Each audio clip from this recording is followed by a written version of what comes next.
রাজনীতি কেন করেন? ব্যক্তির চেয়ে কোনো মহল কি খুশি করে বাংলাদেশের ক্ষমতায় আসা যাবে না, আসলেও থাকা যাবে না। বুঝতে পারছেন? আগে 15 বছর যারা নির্যাতন করছে, আলেম ওলামার রক্তে রাজপথকে রঞ্জিত করেছে, আয়না ঘরে মানুষকে যে নির্যাতন করেছে, Hulagu Khan, Genghis Khan, Ayub Khan ওটা করতে পারে না। মাদ্রাসায় আঘাত করছে, মসজিদের ইমামদেরকে অপমান করেছে, ইসলামিক স্কলারদেরকে মামলা দিয়েছে। তারা ছিল হিন্দুত্ববাদীদের দালাল। আর এখন বর্তমান গভর্নমেন্টে কিছু ঘাপটি মেরে বসে আছে যুক্তরাষ্ট্র ইহুদিদের দালাল। কোন দালালের দালালি করে, কোন অপশক্তির দালালি করে বাংলার মসনদে কাউকে ক্ষমতায় আসতে দেওয়া হবে না।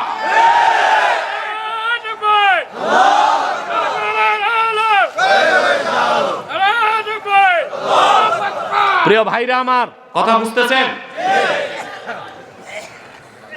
আলেম ওলামার চেয়ে বেশি নির্যাতন কেউ হয়েছে বাংলাদেশে?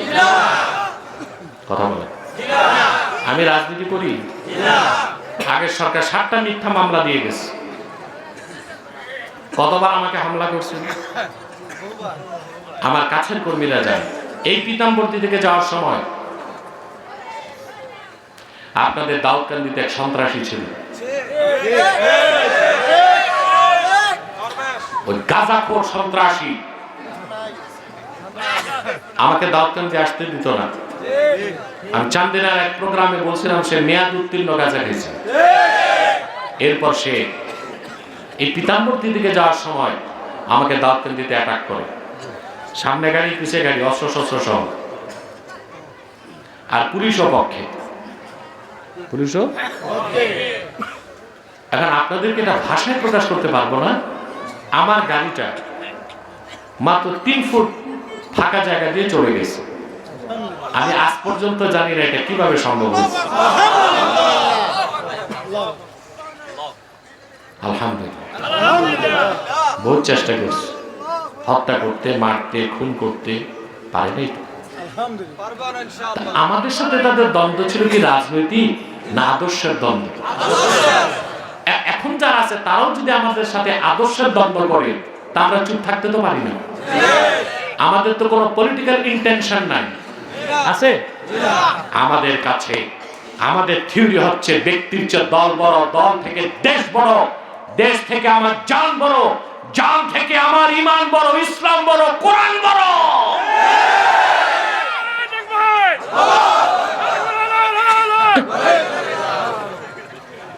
কথা বুঝতেছেন? তাহলে বলছি না আমরা সাথে মুরতাদের শাস্তি চাই। যদি তাদেরকে আইনের আওতায় না আনা হয়, আবার উল্টো একে তো চুরি আবার সিনা চুরি বলে আপনারা তো গরম হন কেন? নাস্তিকরা বলছে বিষয়টা কেমন হলো? তারা অফেন্সিভ, আমরা ডিফেন্সিভ। যারা ডিফেন্স দেয় এদেরকে অপরাধী বলতেছে, আর যারা আঘাত করছে আমাদের ইমানের উপর, কলিজায়, হৃদয়ে, তাদের কিছুই করা হচ্ছে না। এখনো রাখাল রাহাকে গ্রেফতার করা হয় নাই। ইডেন কলেজ থেকে জুতা পেটা করে সোহেল গালিবকে বের করা হয় নাই। মুসলমান এখনো যা ধৈর্য ধরছে, সামনে তার ধৈর্য ধরবে না। কি বলেন আপনারা? এই মুরতাদার সাতেন ছাড়া, কাজ্জাব দাজ্জাল মুরতাদার সাতেন ছাড়া অন্য কোন কাফের মুশরিক বেঈমানের উপর হাত তোলার সুযোগ নাই। তাকে ইসলামের দাওয়াত দিতে হবে। ইসলামের দাওয়াতে মুগ্ধ হয়ে সে মুসলমান হবে। আর মুসলমান না হয় তার হিসাব সে আল্লাহর কাছে দিবে। ইসলাম 3টা পন্থাই দিছে: শিথিল পন্থা, মধ্যপন্থা, চরম পন্থা। সুবহানাল্লাহ। এখন আমি দেখি আমার দেশে অনেক বক্তা, আলেম বা স্কলার একটা ভুল কথা বলে যে আমরা মধ্যপন্থী। আমরা কি? মধ্যপন্থী। ইসলাম মধ্যপন্থা। এটা একটা ভুল ওয়াজ। দলিল দেয়, আল্লাহ বলছেন وَكَذَلِكَ جَعَلْنَاكُمْ أُمَّةً وَسَطًا لِتَكُونُوا شُهَدَاءَ عَلَى النَّاسِ। আল্লাহ বলেছেন উম্মতে মুহাম্মদী তোমাদেরকে এভাবে আমি আল্লাহ শ্রেষ্ঠ জাতি এবং ন্যায়পন্থী উম্মত বানাই দিছি। আর আমরা ওয়াজ করি আমি তোমাদেরকে মধ্যপন্থী উম্মত বানাই দিছি। কোন একটা তাফসীরে এই বক্তব্য নাই, বরং হাদিস শরীফে আসছে এই আয়াতের অর্থ মধ্যপন্থী না, শ্রেষ্ঠ উম্মত, ন্যায়পন্থী উম্মত। আবু সাইদ খুদরি রাদিয়াল্লাহু তাআলা আনহু থেকে তিরমিজিতে হাদিসটা এসেছে।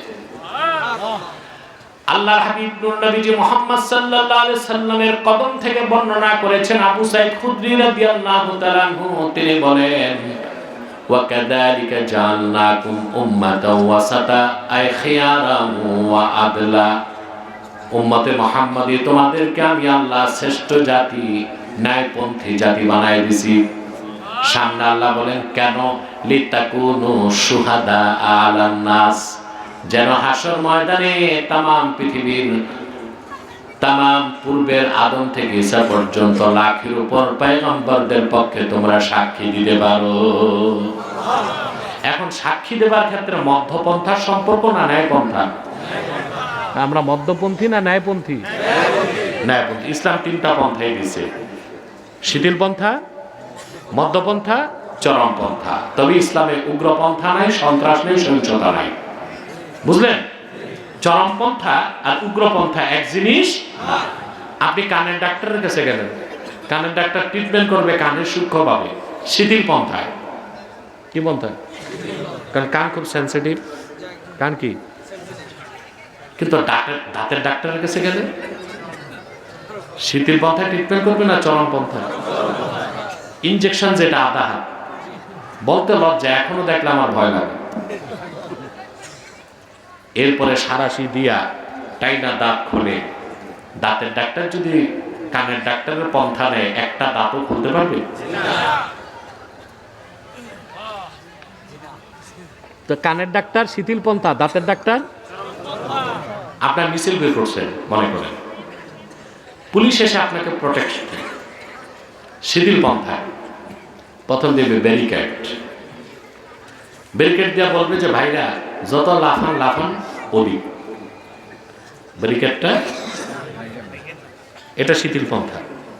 জনগণ ব্যারিকেড ভেঙে ফেলছে, পুলিশ কিন্তু আর শিথিল পন্থায় থাকবে না, লাঠি চার্জ করবে, এটা মধ্যপন্থা। জনগণ লাঠি হাতে নিয়েছে সমানে সমান, পুলিশ চলে যাবে চরম পন্থায়, বুলেট মারবে। পুলিশ যে চরম পন্থায় গেল, এটার কি উগ্রপন্থা, সন্ত্রাস কোনো পাগলে বলবে? কথা বলে না, বলবে এটা চরম পন্থা। কি বলবে? চরম পন্থা। আচ্ছা বলেন তো ভাই, 5ই আগস্ট যে ফেসিবাদের জগদ্দল পাথরকে বাংলাদেশ থেকে সরাইছে, এটা কি গণতান্ত্রিক পদ্ধতি ছিল? শিথিল পন্থা, মধ্যপন্থা না চরম পন্থা? চরম পন্থা না?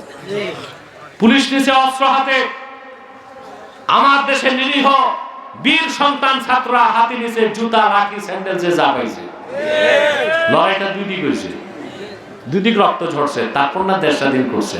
পন্থাটা কি চরমপন্থা ছিল না?